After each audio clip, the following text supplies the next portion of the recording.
Salurkan infak dan sedekah Anda untuk siaran dakwah dan pendidikan Awwabin TV. Semoga siaran Awwabin TV bermanfaat untuk kita semua. Assalamualaikum warahmatullahi wabarakatuh. Innal hamdalillah nahmaduhu wa nasta'inuhu wa nastaghfiruh wa na'udzu billahi min syururi anfusina wa min sayyiati a'malina. May yahdihillahu fala mudilla lahu wa may yudlil fala hadiyalah.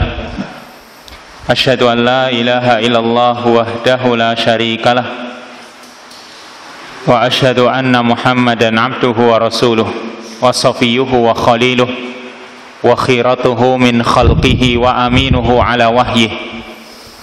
Salawatullah wa salamuhu alaihi wa ala alihi wa ashabihi wa man sara ala nahjihi wa iqtafa asarahu ila yaumil qiyamah. Ikhwani wa akhwati fiddin rahimani wa rahmakumullah. Ikhwan dan akhwat, hadirin saudara-saudaraku yang semoga dirahmati oleh Allah. Alhamdulillah, pada kesempatan malam hari ini kita bisa melanjutkan kembali kajian kita ini yang insyaallah masih kita kaji kitab Al-Mukhtasar fil Aqidah yang ditulis oleh beliau Dr. Khalid Al-Musyaikih hafidhahullahu ta'ala, yang insyaallah pembahasannya tentang hukmu syirkil akbar, tentang hukum syirik besar. Dan sudah kita jelaskan sebelumnya tentang bahaya dari syirik besar. Man yakra, Ustaz Fuad ikra al-matlabus sadis.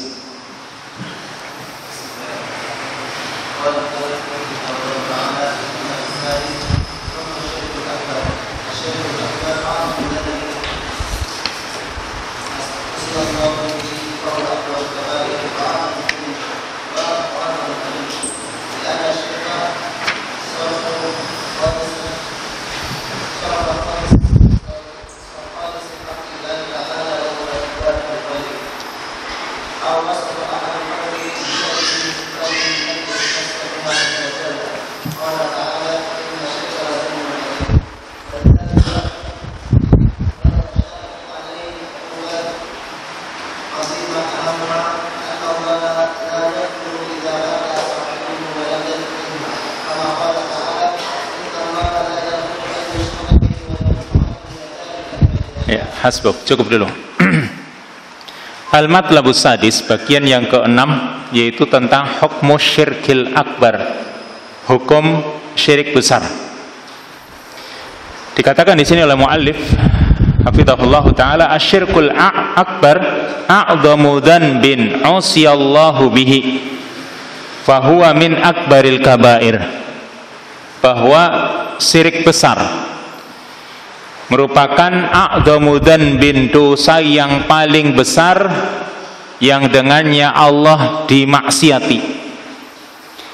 Dosa yang paling besar yang karenanya Allah dimaksiati, fahuwa akbarul kabair, dan ini termasuk dosa yang paling besar di antara dosa-dosa besar. Wa a'dhamu dzulmi, dan juga kedzaliman yang paling besar.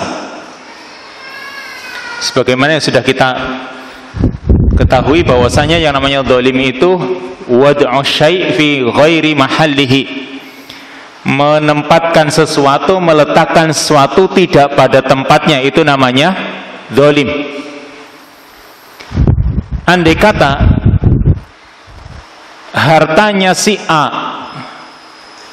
kita ambil, kita berikan kepada si B, padahal itu milik A, kita berikan kepada si B, itu namanya zalim. Kecuali kalau si A telah memberikannya kepada si B, atau si B ini telah membelinya dari si A, maka ini namanya bukan zalim. Tapi kalau hartanya si A itu masih kepemilikannya, lalu diambil diberikan kepada si B, ini namanya kita melakukan kezaliman.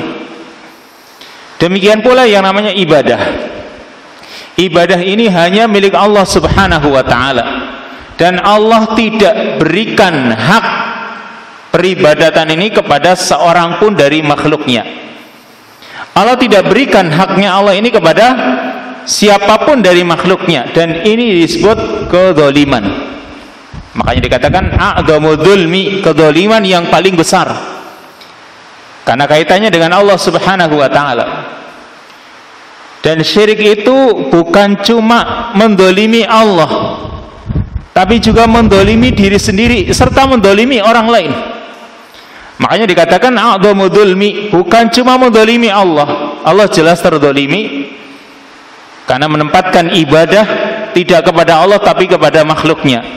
Tapi ini juga mendolimi diri kita sendiri. Kenapa? Karena orang berbuat syirik berarti dia menundukkan dirinya, dia menghambakan dirinya kepada sesama makhluk. Kita sama-sama makhluk. Ketika seorang berbuat syirik, dia melakukan bentuk peribadatannya kepada sesama makhluk, mungkin pohon besar yang diagung-agungkan, atau mungkin penghuni kubur yang mereka itu sama-sama makhluk. Berarti kalau kita menundukkan diri kita, menghambakan diri kita kepada sesama makhluk, namanya kita mendolimi diri sendiri dan juga mendolimi orang lain, karena orang lain itu tidak pantas untuk disembah, dia tidak berhak untuk disembah. Makanya dikatakan a'dhamu dzulmi. Demikian pula kepada Allah Subhanahu wa taala. Orang menyepelekan hak Allah, orang tidak mensucikan Allah Subhanahu wa taala, karena kita menyamakannya dengan makhluknya. Dikatakan li anna syirka sarfun khalisu haqqillahi ta'ala wa huwal ibadah li ghairihi. Karena syirik itu memalingkan hak Allah yang murni, yaitu ibadah li ghairihi, kepada selainnya.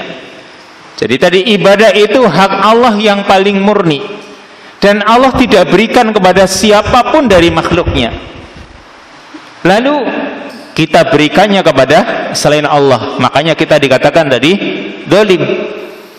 Kita berikan hak si A untuk si B saja zalim, karena A tidak memberikannya kepada si B, atau B tidak membelinya dari si A, ini zalim. Apalagi kedzaliman ini kepada Allah Subhanahu wa taala. Kemudian au wasfi ahadi khalqihi bi syai'in min sifatihi allati ukhtassa biha azza wa jal, atau mensifati salah seorang dari makhluknya dengan salah satu sifat-sifat yang itu khusus milik Allah azza wa jal. Kalau tadi melakukan bentuk ibadah, yaitu kita menunjukkan ibadah kita kepada selain Allah, ini namanya syirik dalam uluhiyah. Atau mensifati salah seorang dari makhluknya dengan sifat-sifat yang itu khusus milik Allah, ini berarti syirik dalam asma wa sifat atau syirik dalam rububiyah Allah Subhanahu wa taala. Qala ta'ala, Allah Ta'ala berfirman, inna syirka la dzulmun adzim, sesungguhnya syirik benar-benar kedzaliman yang besar. Ini kata muallif mengutip dari firman Allah Ta'ala atau ucapan Luqman kepada anaknya, inna syirka la dzulmun adzim, sesungguhnya syirik benar-benar kedzaliman yang besar. Walidzalik rattaba syar'u alaihi 'uqubatin 'azimah ahammuha, karena itu Allah Subhanahu wa taala atau syariat telah menetapkan untuknya hukuman-hukuman yang besar, akibat-akibat yang besar. Yang terpenting dari kesyirikan atau syirik akbar, yaitu yang pertama, annallaha la yaghfiruh idza mata sahibuhu wa lam yatub minhu. Ini yang pertama. Ini bahaya syirik besar.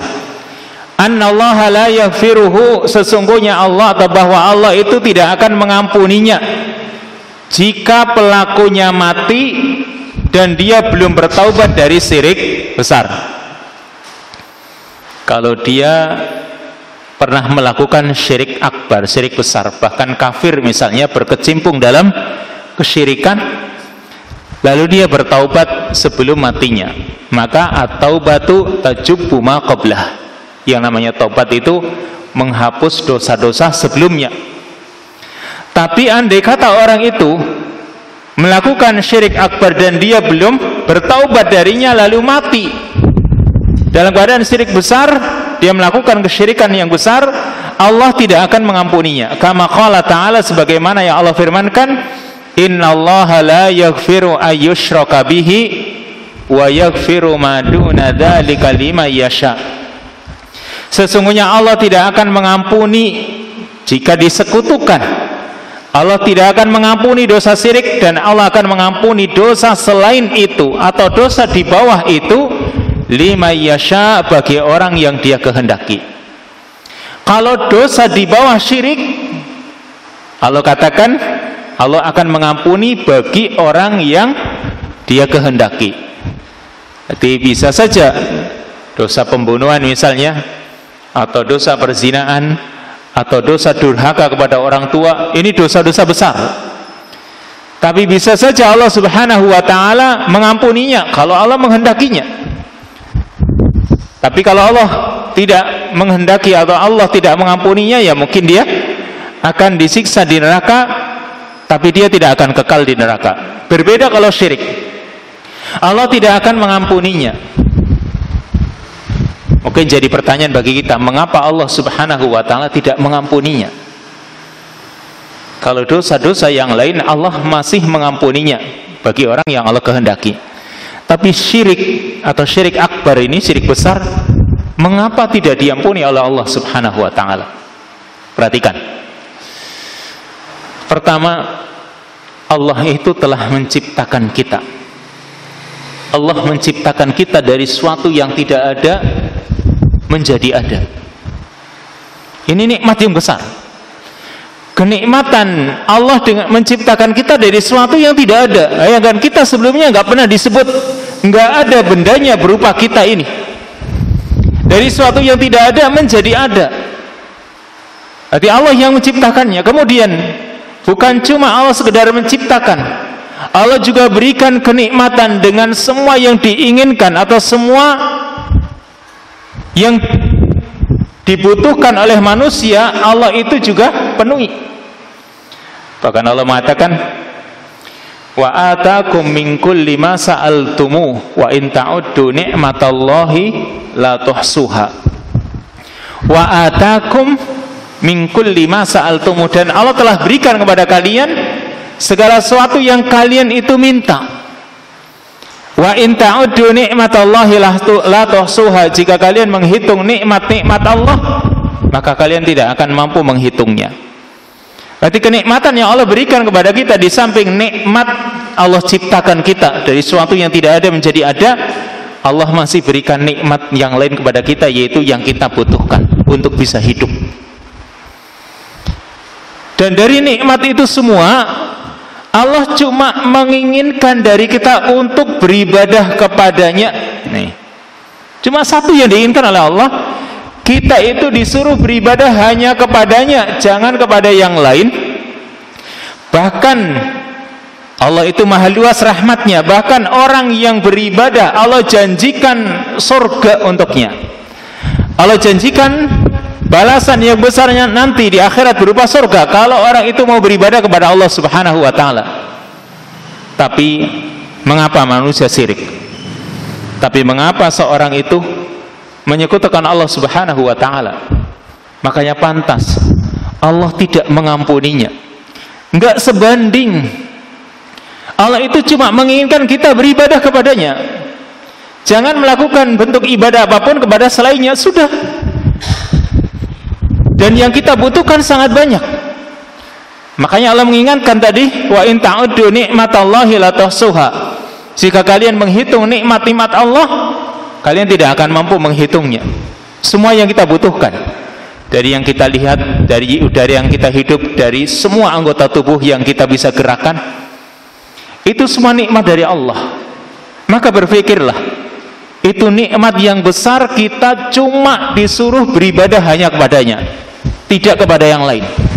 Tapi manusia memang banyak dolimnya, banyak kufurnya, sehingga banyak pula yang menghambakan diri kepada selain Allah subhanahu wa ta'ala.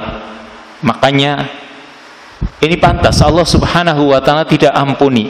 Ini yang pertama, annallaha la yaghfiruh idza mata sahibuhu wa lam yatub minhu, bahwa Allah tidak akan mengampuninya jika pelakunya itu mati dan dia belum bertaubat darinya. Wasil Asani.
Hasbuk, cukup dulu. 3 poin yang dibaca. Poin yang kedua, anna sahibahu kharijun an millatil Islam, halalud dam wal mal, bahwa pelakunya itu keluar dari Islam. Berarti orang yang melakukan syirik besar, dia keluar dari Islam, berarti dia murtad. Jadi kalau misalnya orang melakukan berdoa meminta kepada yang ada dalam kubur, itu sudah dikatakan syirik besar, keluar dari Islam dia. Atau orang misalnya melakukan bentuk sesaji, maka orang yang melakukannya berarti dia keluar dari Islam atau murtad. Yang kalau mereka itu keluar dari Islam berarti halalud dam wal mal, halal darah dan hartanya. Berarti darahnya halal, hartanya juga demikian. Qala azza wa jalla, Allah azza wa jalla berfirman, fa idan salakhal ashhurul hurum faqtulul musyrikina haitsu wajadtumuhum wa khuduhum wahsuruhum. Fa idan salakhal ashhurul hurum, jika bulan-bulan haram itu insalah, sudah habis, sudah berlalu, faqtulul musyrikina, kata Allah, maka bunuhlah orang-orang musyrik, haitsu wajadtumum, dimanapun kalian jumpai mereka, wa khuduhum, tangkap mereka, wahsuruhum, dan kepung mereka. Ini perintah Allah kepada nabinya Muhammad sallallahu alaihi wasallam dan juga kaum mukminin. Kalau kalian menjumpai orang-orang musyrik, dimanapun mereka berada, tangkap mereka, kepung mereka, bunuh mereka. Tapi tentunya setelah iqamatul hujjah kepada mereka, dan tentunya ketika kaum muslimin bersatu memiliki kekuatan, maka hukum ini bisa diterapkan. Ini Allah mengatakan bunuh mereka, orang-orang musyrik. Berarti karena orang-orang musyrik itu halal darahnya. Makanya hati-hati ya. Walaupun kalau di negara kita ya, di negara kita itu orang musyrik tetap eksis, artinya karena negara kita itu melindungi mereka. Tapi dalam hukum Islam, mereka orang-orang musyrik, setelah iqamatul hujjah, setelah ditegakkan hujjah kepada mereka orang-orang yang musyrik tersebut, dan mereka tidak mau meninggalkannya, maka boleh diperangi. Ini poin yang kedua. Poin yang ketiga, annallaha ta'ala la yaqbalu minal musyrik amalan, bahwa Allah Ta'ala tidak akan menerima satu amalan pun dari orang musyrik.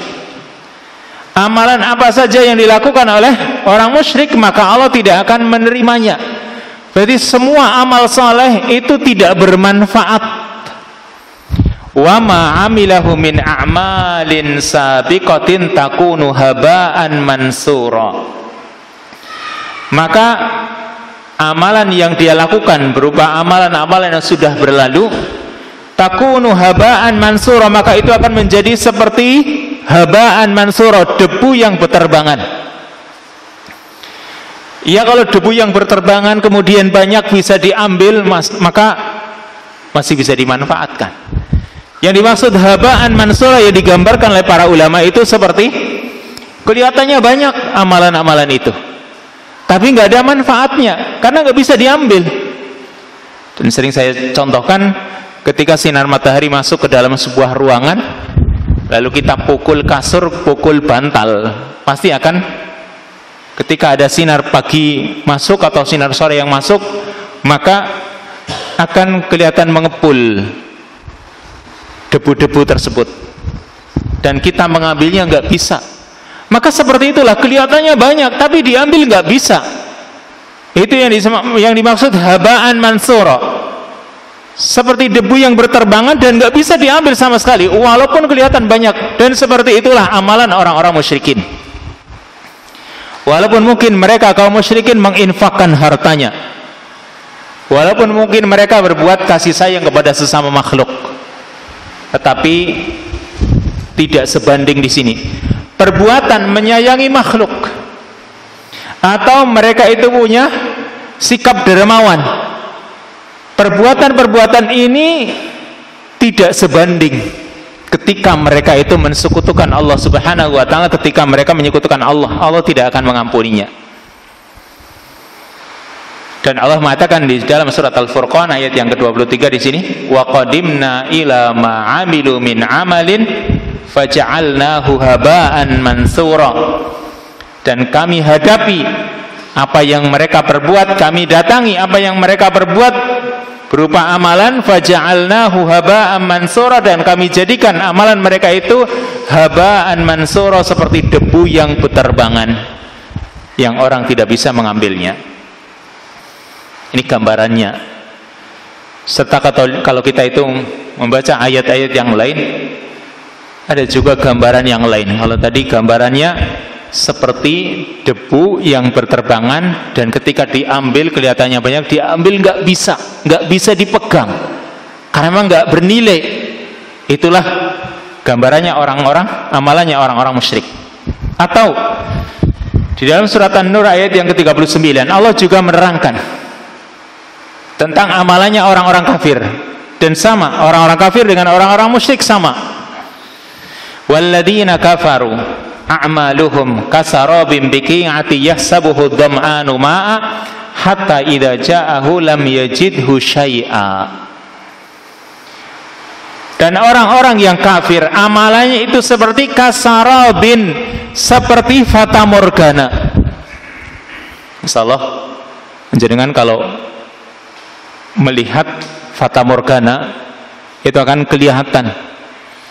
kelihatannya air, tapi ternyata bukan air. Jalan saja di siang hari, terik matahari jam 11 sampai jam 1 kira-kira, di jalan yang beraspal ya, kelihatannya ketika melihat aspal di depan itu air, tapi hakikatnya bukan. Kelihatannya air yang bergelombang, tapi itu namanya fata morgana, yaitu pandangan yang menipu. Kelihatannya air, didekati nggak ada air. Maka seperti itulah fata morgana. Allah katakan kasarabim biqi'ah, seperti fata morgana yang ada di sebuah tanah yang datar. Yahsabuhu dham'anu ma'a, orang yang haus mengira itu air. Hatta idza ja'ahu lam yajidhu syai'a, kata Allah, sehingga ketika dia mendatangi air tersebut atau sesuatu yang dia kira air, lam yajidhu syai'a, dia tidak mendapati apapun.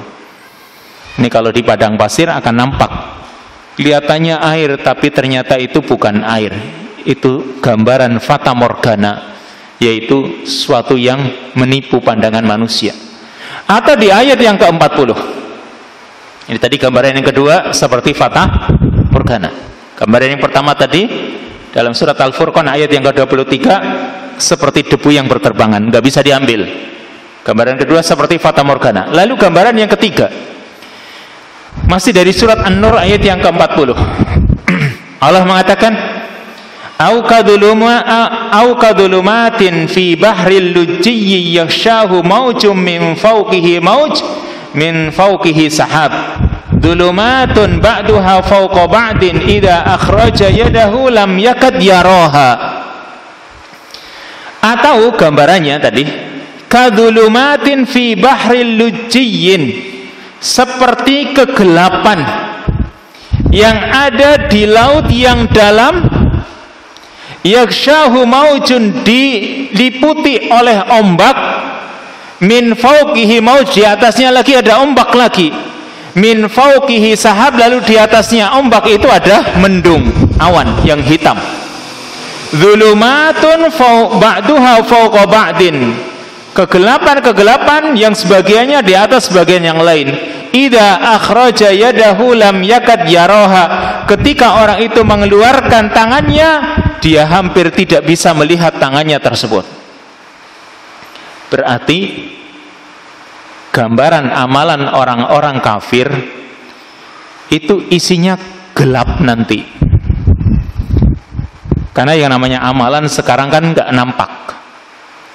Ya, orang melakukan sholat katakanlah, maka kan nggak nampak. Kita habis sholat, mana kelihatan nggak? Nggak kelihatan. Atau orang melakukan kezaliman, maka juga nggak nampak. Tapi nanti di akhirat, yang namanya amalan-amalan itu nampak. Makanya seperti sholat itu nanti menjadi cahaya. Kata Nabi, as-sholatu nur, sholat menjadi cahaya. Was-shadaqatu burhan, sedekah menjadi bukti nanti, akan menjadi saksi nanti. Jadi berwujud. Ya, itu amal-amal yang baik.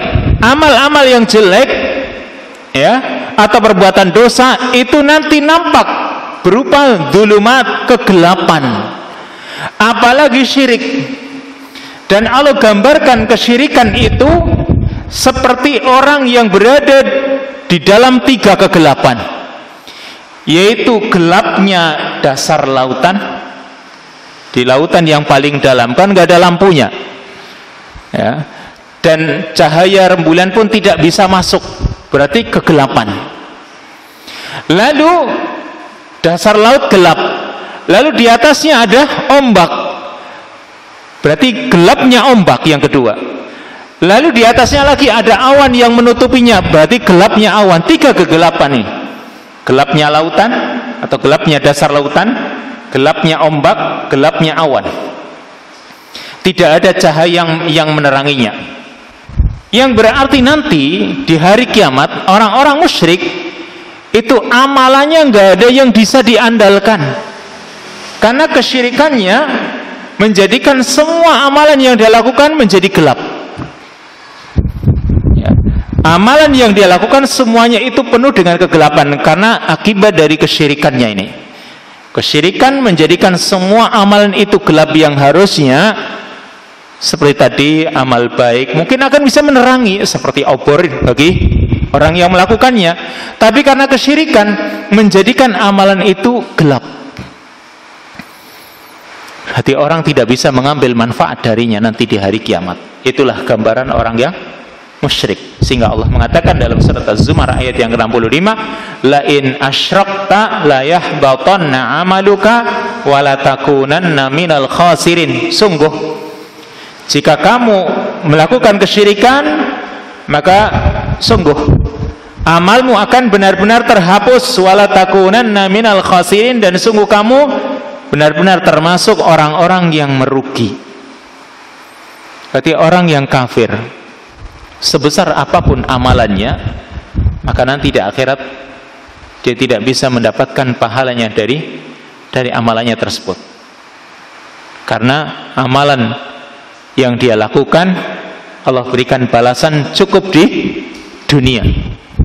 Di dunia mungkin orang itu dipalingkan dari berbagai musibah karena dia kafir, mungkin banyak sodakoh misalnya, atau banyak mengeluarkan hartanya untuk membantu sesama, tapi pahalanya cukup di dunia.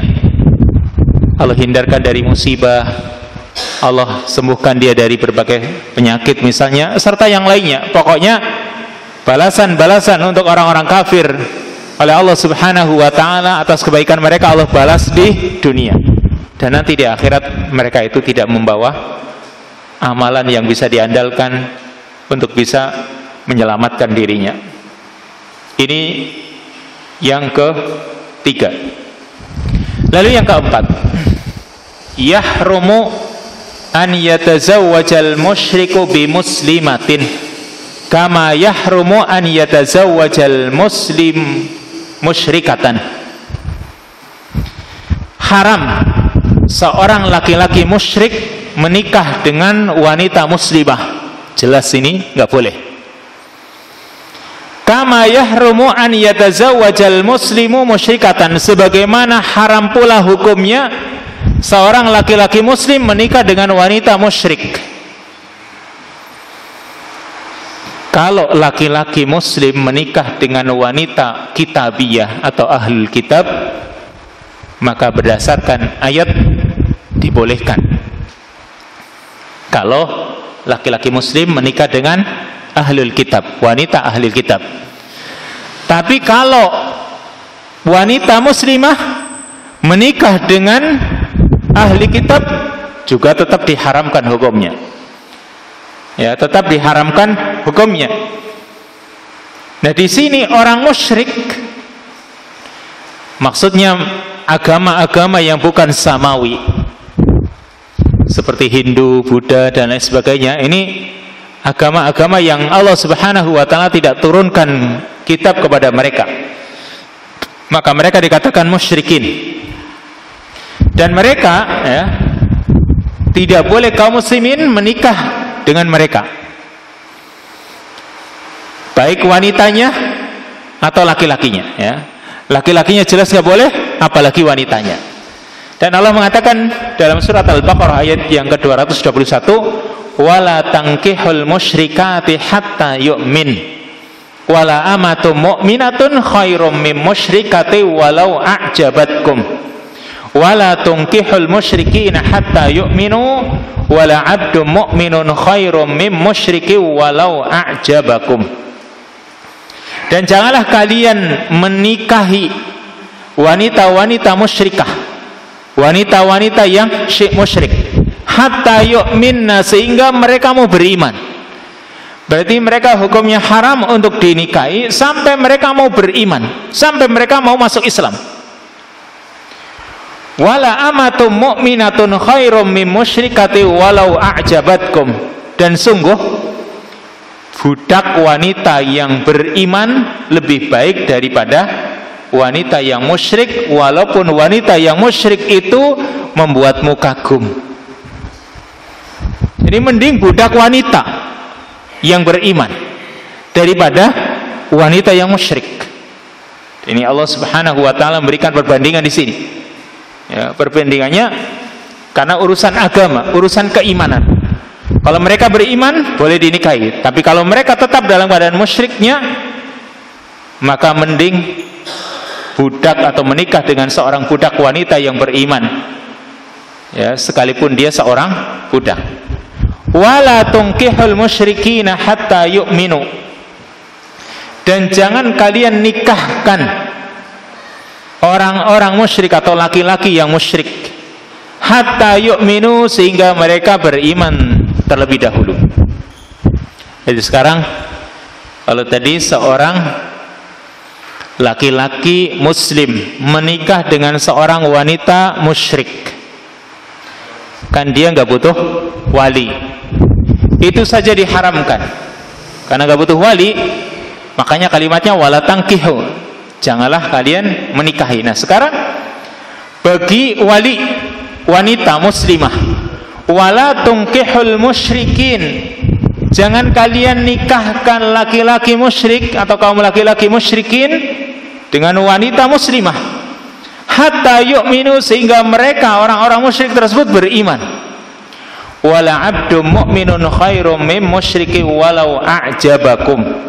Dan sungguh seorang budak laki-laki yang beriman lebih baik dari seorang laki-laki yang musyrik walaupun dia membuatmu kagum. Walaupun mungkin ya biasanya wanita yang merdeka menikah dengan laki-laki yang masih budak, walaupun dia beriman biasanya tidak mau. Tetapi andai kata tidak ada laki-laki kecuali hanya seorang budak yang beriman, maka itu lebih baik daripada seorang laki-laki yang musyrik.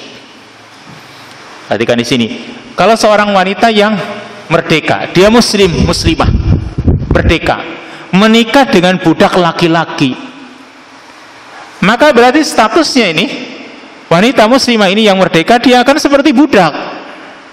Kenapa? Karena suaminya budak. Nanti anaknya pun, karena yang namanya anak itu dinasabkan kepada suami, berarti anaknya pun jadi budak pula. Makanya kebanyakan wanita itu tidak mau. Makanya ada seorang sahabiyah ya, yang dia itu menikah dengan seorang budak, asalnya dia budak, suaminya juga budak. Lalu dia dimerdekakan. Itu wanita yang dimerdekakan oleh Aisyah yang bernama Barirah. Suami istri ini sama-sama budak. Barirah dengan suaminya yaitu Mughis. Lalu Barirah dimerdekakan oleh Aisyah sehingga dia merdeka. Lalu suaminya enggak merdeka, suaminya masih budak. Maka Barirah tidak mau dengan suaminya, walaupun awalnya cintanya cinta yang tulus, tapi karena statusnya sekarang dia orang yang merdeka, suaminya masih budak, maka diperbolehkan untuk memilih. Dan akhirnya Barirah pun lebih memilih untuk tidak menikah dengan suaminya Mughis, walaupun Mughis itu cintanya luar biasa, sampai Rasulullah SAW kasihan kepadanya karena dia nangis-nangis di jalan ingin kembali kepada istrinya yaitu Barirah. Intinya ya, andai kata seorang wanita tidak menjumpai kecuali hanya laki-laki yang budak, maka itu lebih baik daripada laki-laki yang musyrik. Kenapa alasannya? Kan gitu. Mengapa kaum muslimin, orang-orang yang beriman tidak boleh menikah dengan orang-orang musyrik? Allah sebenarnya memberikan alasan di kelanjutan dari ayat ini. Setelah kalimat walau a'jabakum, Allah mengatakan ulaika yad'una ilan nar wallahu yad'u ilal jannati wal maghfirati bi'idnih. Karena mereka itu mengajak kepada an-nar, neraka. Mereka itu mengajak kepada api neraka, sedangkan Allah mengajak kepada maghfirah, ampunannya. Allah mengajak kepada ampunan, maka jangan kamu itu menikah dengan orang-orang musyrik, karena hal itu akan menyebabkan kalian masuk ke dalam api neraka. Apalagi kalau seorang wanita muslimah menikah dengan laki-laki musyrik. Laki-laki yang muslim saja tidak boleh menikah dengan wanita yang musyrikah. Karena kalau laki-laki muslim menikah dengan perempuan musyrik, berarti dia tunduk dengan hawa nafsunya, tunduk dengan hawa nafsu mereka.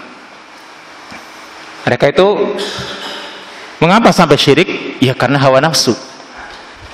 Orang yang menikah, laki-laki menikah dengan seorang wanita musyrikah, maka berarti karena tunduk dengan hawa nafsu mereka. Di samping juga untuk pendidikan anak juga tidak baik. Makanya Allah Subhanahu wa taala mengharamkannya. Lanjut.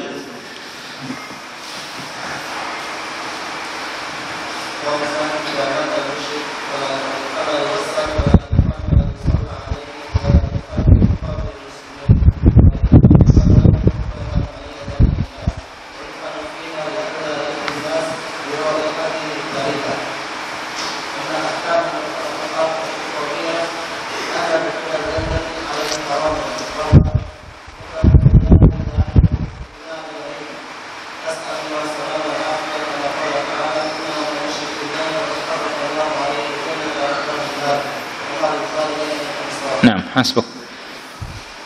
Poin yang kelima di antara bahaya atau akibat dari syirik besar, ya saya ulangi, yang pertama tadi Allah tidak akan mengampuni dosanya. Yang kedua, pelakunya keluar dari Islam atau murtad berarti. Yang ketiga, Allah subhanahu wa ta'ala tidak akan menerima amalannya atau semua amalan solehnya terhapus. Yang keempat, orang itu tidak boleh menikah dengan seorang muslim atau muslimah.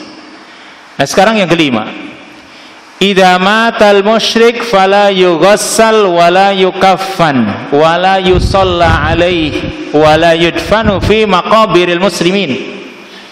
Jika seorang musyrik meninggal dunia, maka tidak boleh dimandikan, tidak boleh dikafani, tidak boleh disolati, dan tidak boleh dikubur di kuburan kaum muslimin, kecuali kalau mereka keluarganya mengurusinya sendiri. Tapi hakikatnya bagi kaum muslimin yang lain, maka tidak boleh ikut memandikannya, tidak boleh mengkafaninya, tidak boleh menyolatinya. Padahal ini yang terpenting di antara rangkaian pengurusan jenazah. Yang terpenting adalah menyolati. Berarti tidak boleh menyolati, mendoakan mereka nggak boleh. Wala yudfan fi maqabiril muslimin, juga tidak boleh dikubur di kuburan kaum muslimin, kuburannya tersendiri. Karena memang harus terpisah. Ya. Karena nanti kaum muslimin bisa, mereka itu terganggu mungkin dengan bau yang tidak sedap, karena Allah subhanahu wa ta'ala menghukumnya, ya. Atau juga dengan gangguan-gangguan yang itu terjadi di alam kubur mereka, dan itu bisa mempengaruhi yang lain. Makanya mereka itu disendirikan dalam urusan kepengurusan jenazah. Akan tapi tentunya kalau memang dia itu benar-benar sudah lepas dari Islamnya. Kalau misalnya kita itu cuma baru katanya dia itu punya jimat misalnya, atau dia itu suka ikut sesaji misalnya, ya, tapi dia masih sholat, bagaimana? Maka secara zahir kita hukumi dia muslim, sehingga dikubur di kuburan kaum muslimin. Urusan isi hatinya serahkan kepada Allah subhanahu wa ta'ala. Kan seperti itu kita mensikapi. Allah yang yatawallas sarair, Allah yang mengurusi urusan isi hatinya. Urusan dia dengan Allah subhanahu wa ta'ala kita serahkan kepada Allah. Tapi kita menghukuminya secara zahir. Kalau dia masih sholat, maka dihukumi dia itu muslim dan dikubur di kuburan kaum muslimin. Tapi kalau dia jelas-jelas sudah keluar dari Islam, mengatakan agamanya sudah non-muslim jelas, maka berarti kita hukumi dia itu orang kafir. Dan sama seperti yang diterangkan di sini tadi, kita nggak boleh memandikannya, kita tidak boleh mengkafaninya, kecuali kalau mereka mengkafaninya. Bahkan seorang munafik seperti itu yang dilakukan oleh Nabi SAW kepada orang-orang munafik yang mereka adalah orang-orang kafir. Nabi tidak mau menyolatinya, bahkan yang mengurusi kepengurusan jenazah keluarganya, seperti Abdullah bin Ubay bin Salul. Yang ngurusi adalah anaknya Abdullah bin Ubay bin Salul, yaitu Abdullah bin Ubay bin Salul. Berarti anaknya yang ngurusi. Tapi kaum muslimin yang lain tidak ikut ngurusi. Nah, di sini urusan dikuburkan pun harus dipisah. Wa inna ma yuhfaru lahu khufratun ba'idah 'anin nas. Tapi dibuat galian yang jauh dari manusia, wa yudfanu fiha, dan dikubur di galian tersebut, li alla yu'dhin nas, supaya tidak mengganggu manusia, bi raihatihil kariha, dengan baunya yang tidak sedap. Ini mereka dibedakan. Jadi sebenarnya kuburan kaum muslimin itu harusnya terpisah dari orang-orang non muslim. Maka kalau misalnya ya itu ada kuburan yang campur, kan mungkin di masyarakat kita kadang ada kuburan yang sifatnya campur. Nah, kalau bisa mereka dipisah. Atau kalau kita yang tahu, kita jangan mengubur mayit seorang muslim di kuburannya yang campur tadi, karena harus dipisahkan. Yang kedua, di dunia mereka juga harus punya sifat bara', berlepas diri. Kemudian sampai urusan kuburannya pun sama, dipisah. Sampai sebagian ulama yang mengatakan tentang jika seorang wanita non-muslim, misalnya ahli kitab, terus menikah dengan laki-laki muslim, lalu wanita itu hamil. Lihat di sini, seorang laki-laki muslim menikah dengan wanita ahli kitab, mungkin Yahudi, Nasrani. Nah, ketika dinikahi, wanita ini hamil dan meninggal dunia dengan anaknya.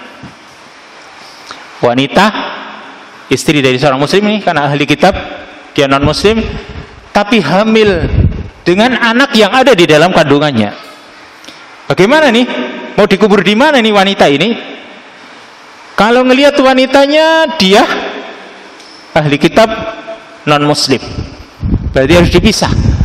Tapi kalau melihat anaknya, anak yang dikandungnya muslim, karena dia dinasabkan kepada ayahnya, yaitu laki-laki muslim, maka dalam hal ini khilaf di antara para ulama, apakah dia dikubur di kuburan kaum muslimin, ataukah dia dikubur di kuburannya orang-orang kafir. Ini khilaf di antara para ulama. Yang mengatakan dikubur di kuburan kaum muslimin karena wanita tersebut ibarat wadahnya saja. Yang kita inginkan adalah anak tersebut yang muslim. Jadi ibunya ini yang kafir, ini enggak dianggap. Yang dianggap anaknya. Yang lain mengatakan enggak, dikubur di antara kuburan muslim dan kafir. Tapi di mana, kan enggak mungkin ada di sini kuburan muslim, sini kuburan kafir. Kan enggak ada di tempat kita. Berarti di tengah-tengahnya, kan bingung. Nah, maka itu tadi, ada yang disuruh mengubur di kuburan orang-orang kafir, karena memang harus terpisah. Ini barok kita, sampai urusan mengubur pun harus dipisahkan. Ini 5 poin tadi yang termasuk akibat atau hukuman orang-orang yang melakukan syirik akbar.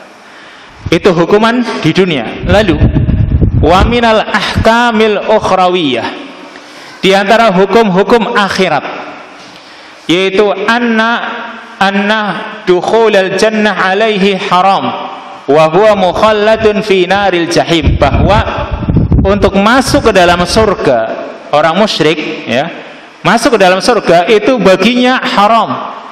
Berarti orang musyrik haram untuk masuk ke dalam surga. Wa huwa mukhallad fi naril jahim, maka orang tersebut kekal atau dikekalkan di nar jahim. Nas'alullah as-salamah wal afiyah. Kita mohon kepada Allah Subhanahu wa taala keselamatan dan kesehatan. Kama qala ta'ala, sebagaimana Allah taala firmankan, innahu may yusyrik billahi faqad harramallahu alaihi al-jannah wa ma'wahu an-nar wa ma lidh-dhalimin min ansar. Sesungguhnya barang siapa yang menyekutukan Allah, berbuat syirik kepada Allah, maka sungguh Allah telah mengharamkan atas dirinya surga. Berarti dia tidak akan masuk surga karena Allah haramkan atas dirinya. Wa ma'wahu an-nar, dan tempat kembalinya adalah api neraka. Wa ma lidh-dhalimin min ansar, dan tidak ada bagi orang-orang yang zalim atau orang-orang yang musyrik itu min ansar, penolong. Enggak ada penolong bagi orang-orang yang musyrik, karena tidak ada yang bisa menyelamatkan mereka. Urusan syafaat enggak bisa, karena syafaat hanya diberikan kepada orang-orang yang beriman, orang-orang yang bertauhid. Sedangkan mereka enggak ada keimanan, yang sudah terhapus karena kesyirikan. Berarti mereka nggak akan ada yang bisa menolongnya, sehingga mereka kekal di neraka selama-lamanya, sebagaimana yang Allah juga jelaskan dalam surat Al-Bayyinah, innal ladzina kafaru min ahlil kitabi wal musyrikina fi nari jahannama khalidina fiha. Sesungguhnya orang-orang yang kafir dari ahli kitab, wal musyrikin, dan orang-orang musyrik. Jadi semuanya saja yang musyrik, maka mereka akan berada di neraka jahanam dan khalidina fiha, mereka kekal di dalamnya. Itu kekal. Yang kalau kekal, ya, jadi mereka tidak bisa keluar sama sekali dari api neraka. Atau Allah Subhanahu wa taala mengatakan juga di ayat yang lain, wa ma hum bi kharijina minan nar, dalam surat Al-Baqarah. Wa ma hum bi kharijina minan nar, mereka tidak bisa keluar dari api neraka. Ini akibat dari perbuatan syirik akbar atau syirik besar, dan itu sangat berbahaya sekali. Dan selanjutnya tentang syirik kecil, ta'rifus syirkil asghar, tentang definisi syirik kecil serta hal-hal yang lain yang berkaitan dengannya kita lanjutkan pada kesempatan yang akan datang biidznillah taala. Wassallallahu wasallam ala nabiyina Muhammad wa ala alihi wa sahbihi ajma'in. Subhanakallahumma wa bihamdika asyhadu an la ilaha illa anta astaghfiruka wa atubu ilaik. Wassalamualaikum warahmatullahi wabarakatuh.